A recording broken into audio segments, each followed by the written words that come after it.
What's up, guys? Thanks for tuning in to today's episode. My name is Sean with YellowShopBuilds. Thanks for tuning in. If you're a returning watcher, welcome. If you're new, welcome. To be honest, I didn't really have a video planned out for today. As you can see, the car's just been sitting here with tuner issues. I covered a little bit of that in my last video. If you want to kind of get updated with my tuning situation, it's becoming even more of a nightmare as of yesterday.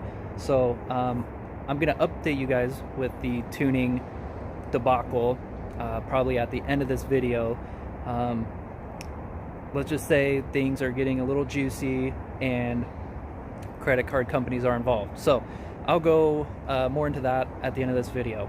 So for today, I figured I'd kind of do a build breakdown of the Mustang, since I don't really have any updates as far as the tuning and whatnot.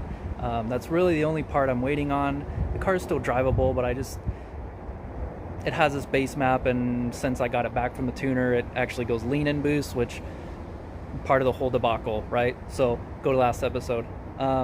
So build breakdown, I'm gonna go over the simple things, the more intricate things, and just kind of tell you how I did, what I did, and yeah, so let's get to it.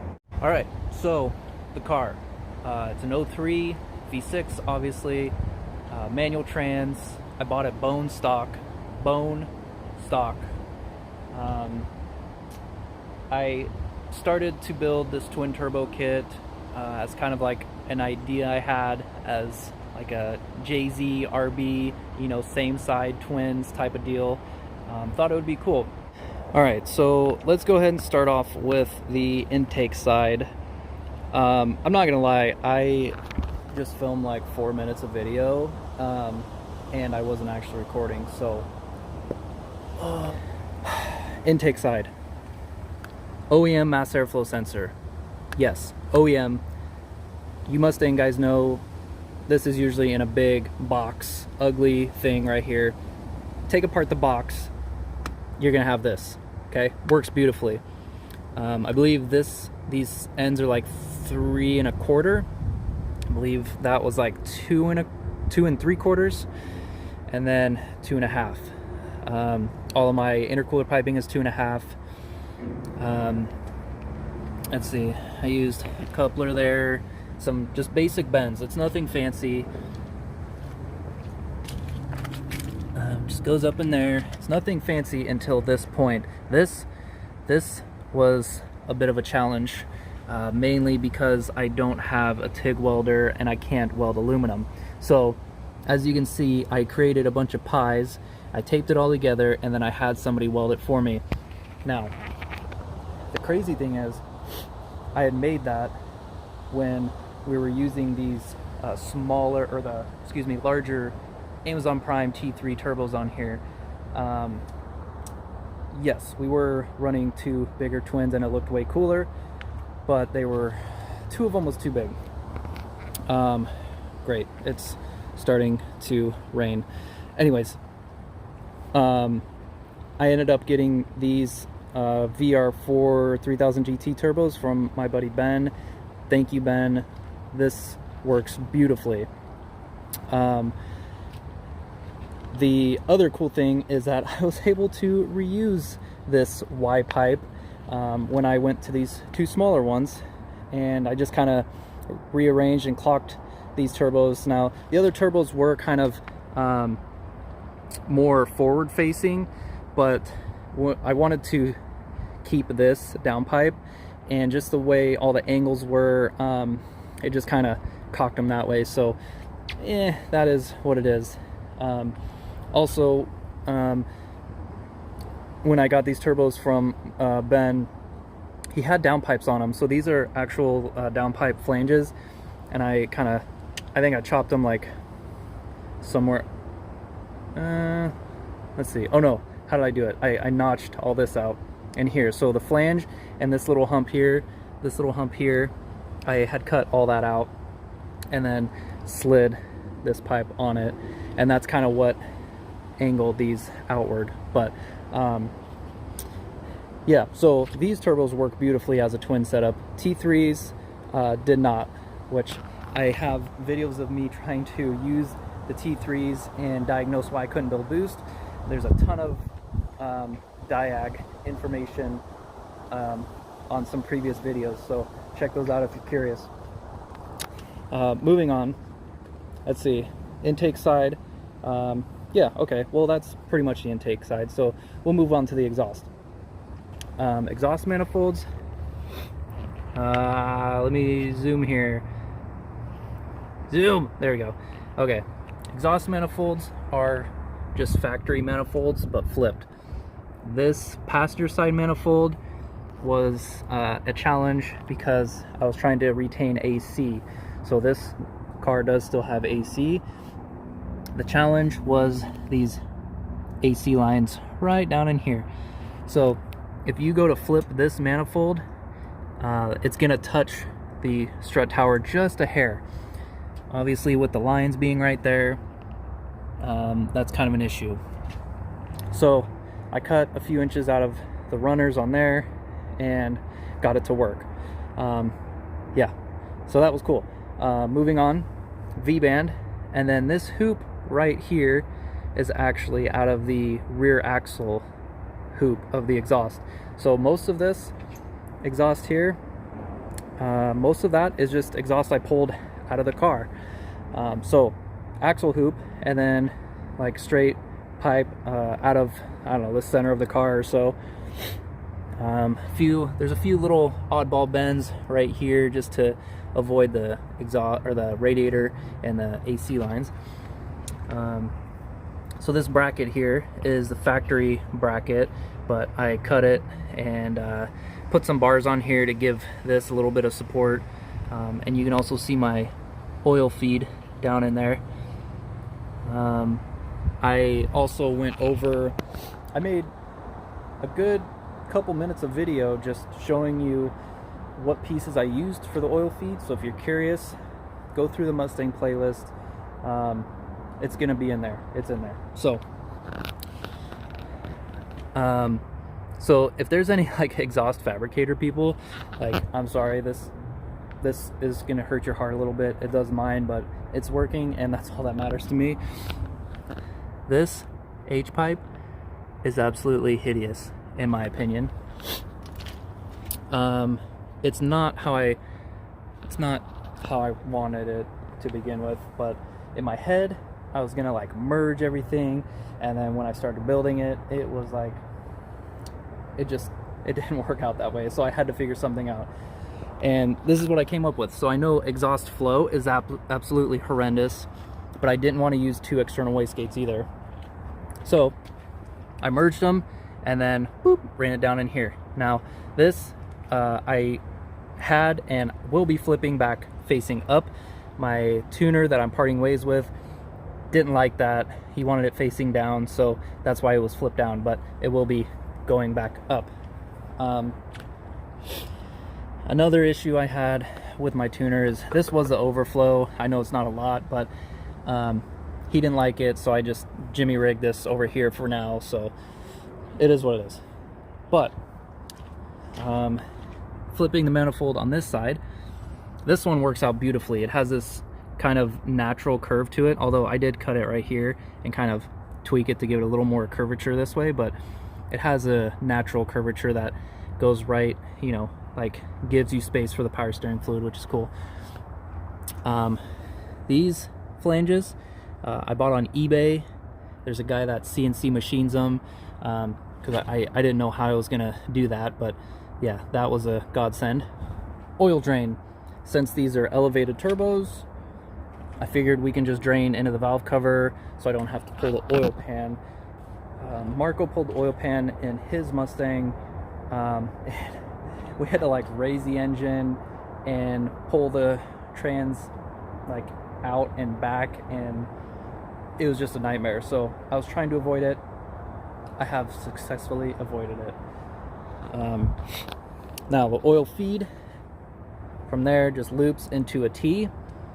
These fittings are just from like Ace Hardware, and then this is some, it's not full copper, but it is a copper blend. with compression fittings. This is obviously a T4, or dash 4 male end going to compression fittings. I had a local shop put this together. It's been holding up beautifully. Let's see. I guess I'll also note that this is a bone stock 3.8. I have not removed this motor. I've not opened it up besides doing valve cover gaskets and removing the intake to swap over the injectors. I ended up getting GT500 injectors. I think they were 52 pound injectors or 57. I don't remember which one, but they're massive for this vehicle, and they're shorter than OEM. So if you go that route, you're going to need injector extenders, which I can show you right there. Yes, injector extenders. So right now the car has bigger injectors, and I think a 300 liter per hour pump. I think it was 300, maybe 320. I think it was 300. As for fueling, it currently has an SCT chip with a base map to where it's drivable with the injectors.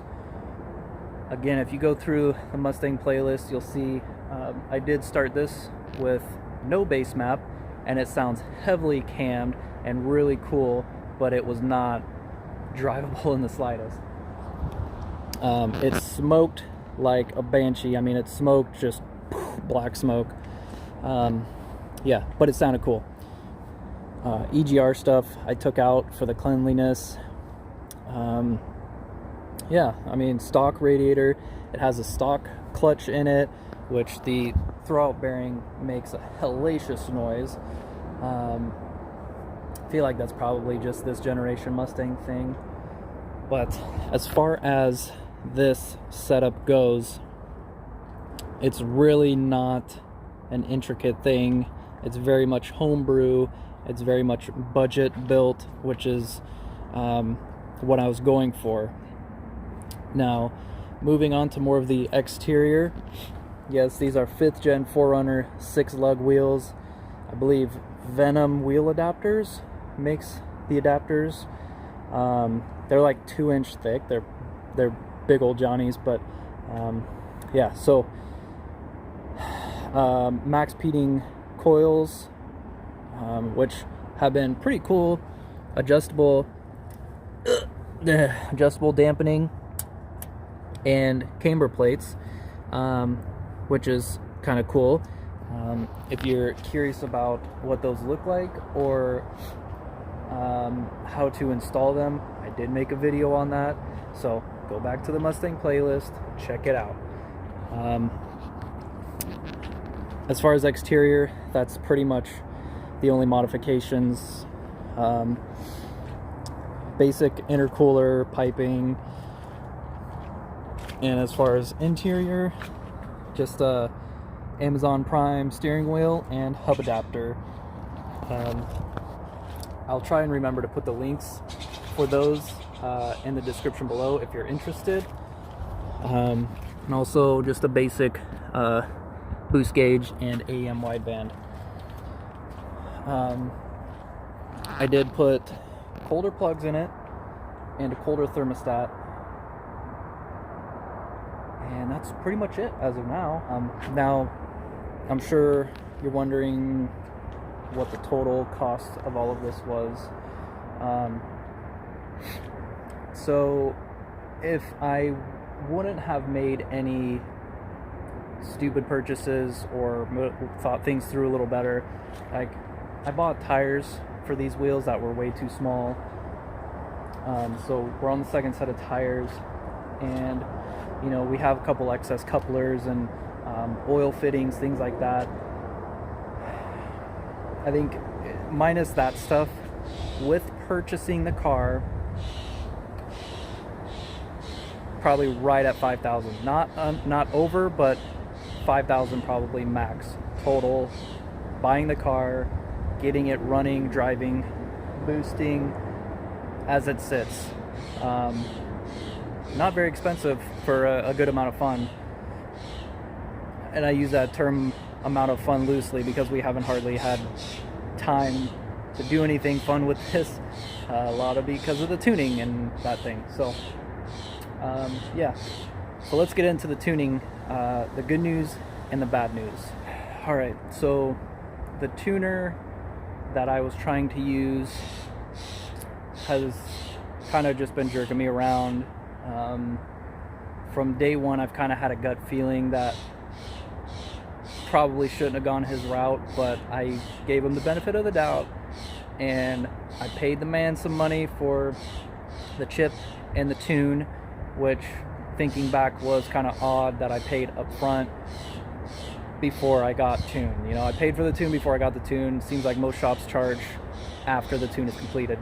So kind of a red flag, but the dude his shop is like 7 minutes from me, so super local. God. Anyways, the being local and being, he said he could get me in like as soon as possible, like that weekend. A lot of tuning shops are like a couple months out, at least where I live. And so it was very appealing, right? So here we are about 2 months later, sitting untuned, or it has a bass map, but you know, there's like no finished tune on it. Very frustrating. Dang it, my arm's getting tired holding this camera. So I'm not gonna go into like the personals of the tuner's name and the shop name. Yeah, just we're having a bit of issues, and we'll just leave it at that for now until things are finalized. Needless to say, he's not going to be tuning this car.